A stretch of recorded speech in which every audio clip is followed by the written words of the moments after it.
Assalamualaikum warahmatullahi wabarakatuh. Bapak dan Ibu yang saya hormati, salam sehat, salam sejahtera buat kita semua.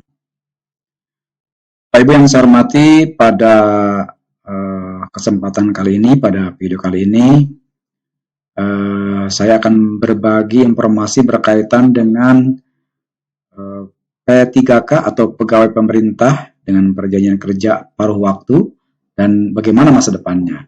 Nah, ini perlu dicermati bersama, perlu dipahami bersama seperti apa P3K paruh waktu itu.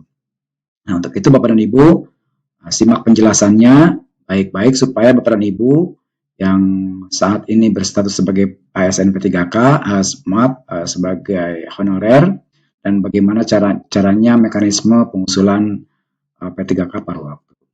Nah, Bapak Ibu yang saya hormati, Menteri Pendayagunaan Aparatur Negara dan Reformasi Birokrasi telah mengeluarkan keputusan nomor 16 tahun 2025 tentang pegawai pemerintah dengan perjanjian kerja paruh waktu. Ini merupakan bagian dari upaya pemerintah untuk menyelesaikan permasalahan tenaga honorer yang ada di Indonesia.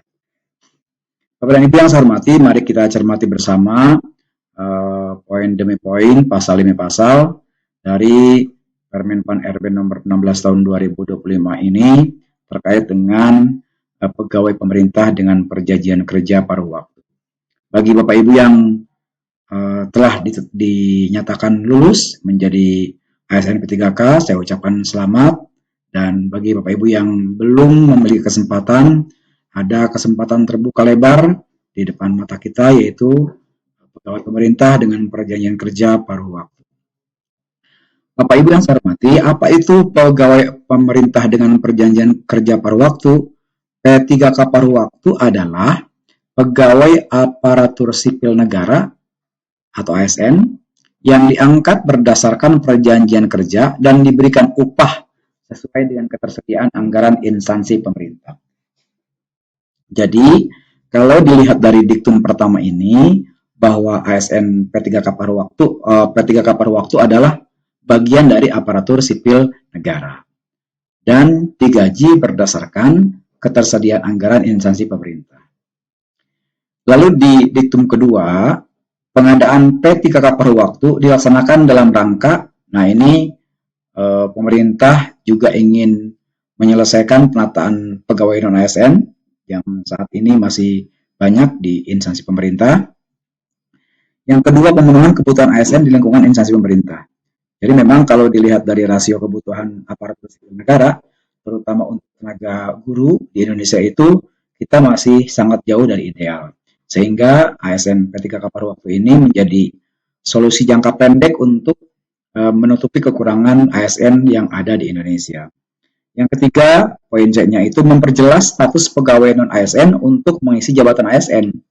Jadi kan kalau dilihat dari Undang-Undang 20 tahun 2003 tentang manajemen ASN, itu pegawai itu ada dua ASN, yaitu P3K dan PNS.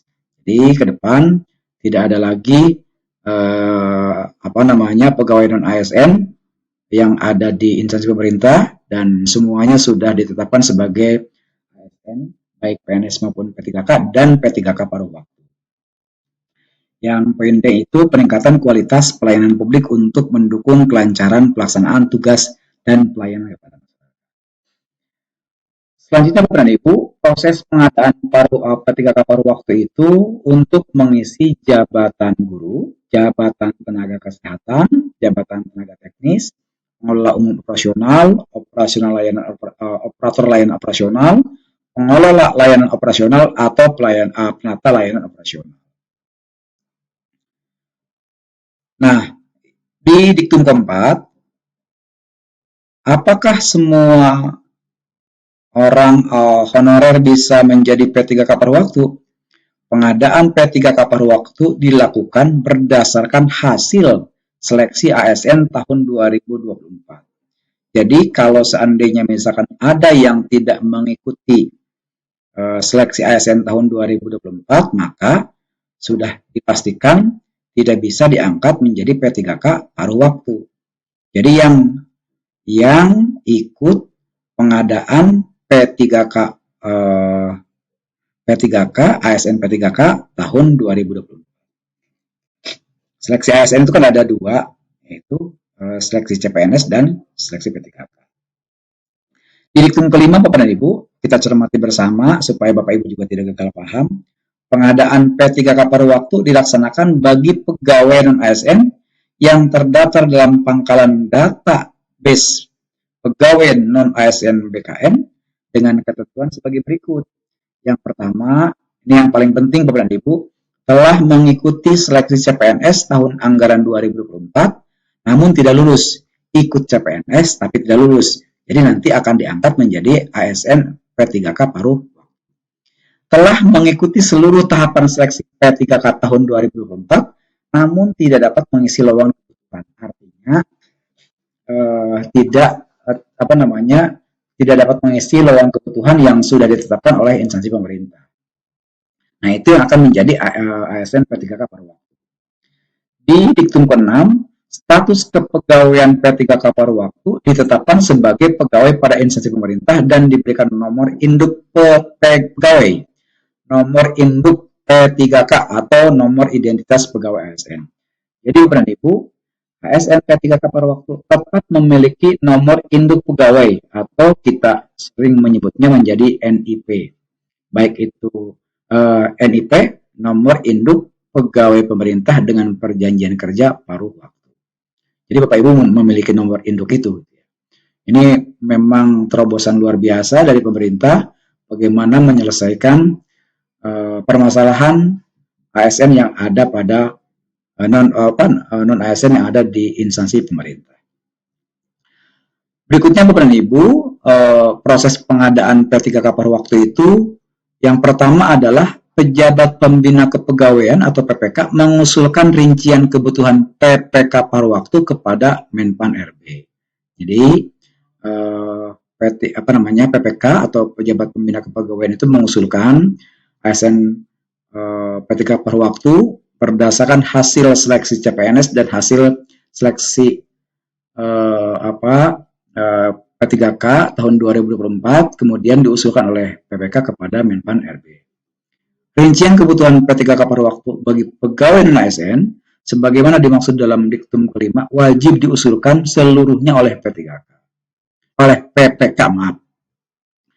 Menpan RB dan menetapkan rincian kebutuhan P3K paruh waktu pada setiap instansi pemerintah. Jadi nanti Menpan akan menetapkan formasi P3K paruh waktu setiap instansi pemerintah.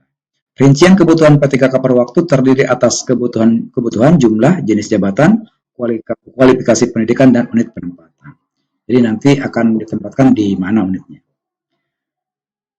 Dan ini adalah prosesnya, PPK mengusulkan nomor induk kepada PKN paling lambat 7 hari kerja setelah mendapatkan penetapan. Jadi begini Bapak Ibu, ketika Menpan RB telah menetapkan jumlahnya, lalu PPK atau pejabat pembina kepegawaian mengusulkan kepada BKN paling lambat 7 hari kerja setelah mendapatkan penetapan rincian kebutuhan dari Menpan RB.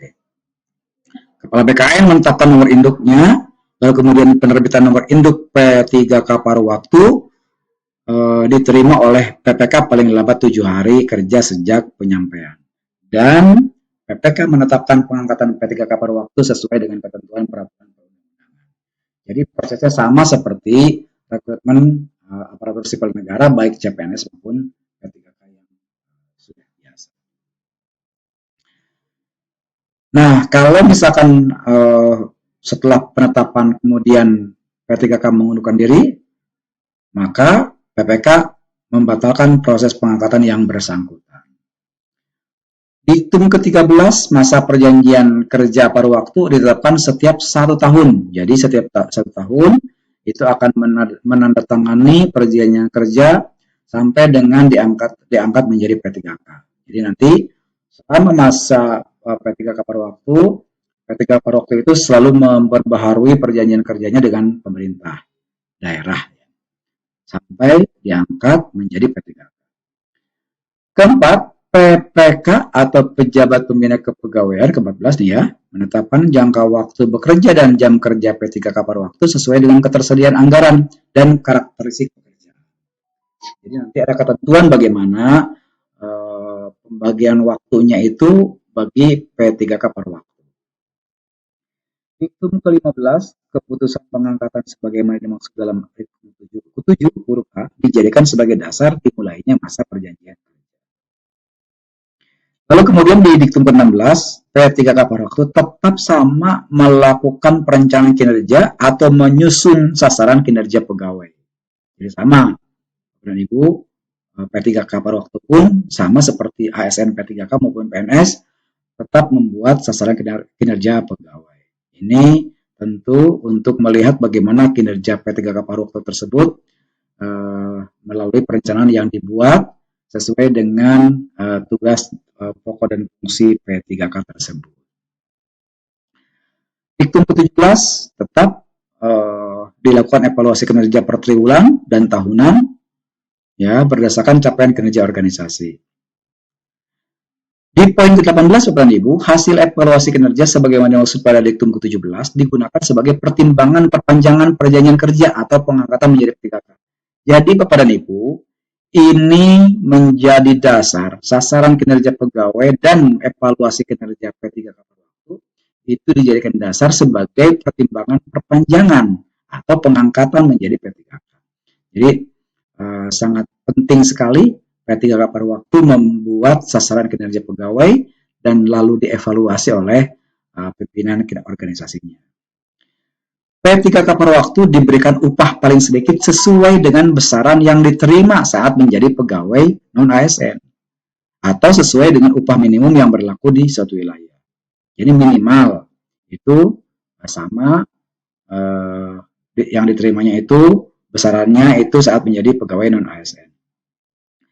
Ke-20, sumber pendanaan untuk upah sebagaimana dimaksud pada Diktum 19 dapat berasal dari selain dari belanja pegawai sesuai dengan ketentuan peraturan perundang-undangan. P3K per waktu mendapatkan upah dan fasilitas lain sesuai dengan ketentuan.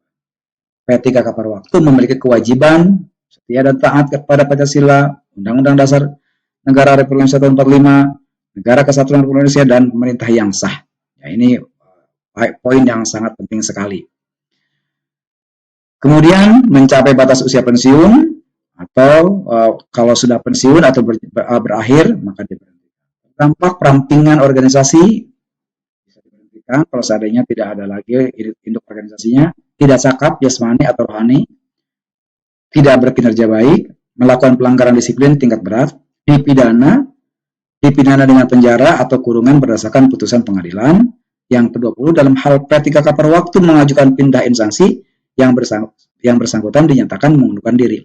Jadi kalau seandainya mengusulkan instansi, pindah instansi, maka yang bersangkutan dinyatakan mengundurkan diri.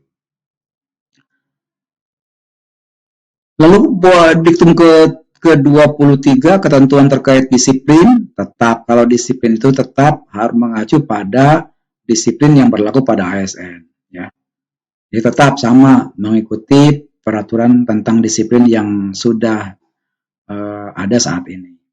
Kemudian Diktum ke-24, ketentuan pemberhentian P3K per waktu sebagai berikut. Diangkat menjadi P3K atau CPNS. Jadi ketentuan pemberhentian dihentikan per waktunya apabila diangkat jadi P3K atau CPNS. Mengundurkan diri, meninggal dunia, atau melakukan penyelewengan terhadap Pancasila dan UUD 45. Dalam hal terjadi perubahan organisasi pemerintah, P3K per waktu yang kompetensinya masih dibutuhkan dan perjanjian kerja yang bersangkutan belum berakhir, maka akan dipindahkan di unit yang membutuhkan sesuai dengan kompetensinya. Ini dilihat dari kompetensinya. Yang ke-27, pengangkatan P3K per waktu hanya dilakukan untuk penataan pegawai non-ASN melalui pengadaan ASN tahun 2024. Yang ke-28, PPK dapat mengusulkan pengangkatan P3K per waktu menjadi P3K berdasarkan pertimbangan ketersediaan anggaran dan hasil penilaian atau evaluasi kinerja. Ini proses pengangkatannya Bapak dan Ibu, dan di poin ke-30 Keputusan ini berlaku sejak tanggal ditetapkan dan apabila di kemudian hari terdapat kekeliruan akan diubah sebagaimana mestinya. Nah, Bapak dan Ibu, ini adalah masa depan kalau kita dapat simpulkan bahwa pengadaan ASN P3K paruh waktu itu diambil dari seleksi CPNS maupun seleksi P3K tahun 2024 dan pemerintah daerah dalam hal ini pejabat pembina kepegawaian mengusulkan bagi yang tidak dinyatakan lolos ASN P3K atau maupun CPNS diusulkan oleh PPK kepada Menpan RB, ditetapkan oleh Menpan RB, lalu BKN menetapkan NIP-nya dan NIP-nya nanti akan diterima oleh ASN P3K paruh waktu sesuai dengan alur yang telah ditetapkan pada peraturan keputusan Menpan ini. Mudah-mudahan ini menjadi gambaran sedikit bagi Bapak dan Ibu yang belum dinyatakan lulus seleksi, dan mudah-mudahan Bapak dan Ibu ke depan dapat diangkat menjadi ASN P3K maupun CPNS yang dibuka oleh pemerintah. Demikian, Assalamualaikum warahmatullahi wabarakatuh.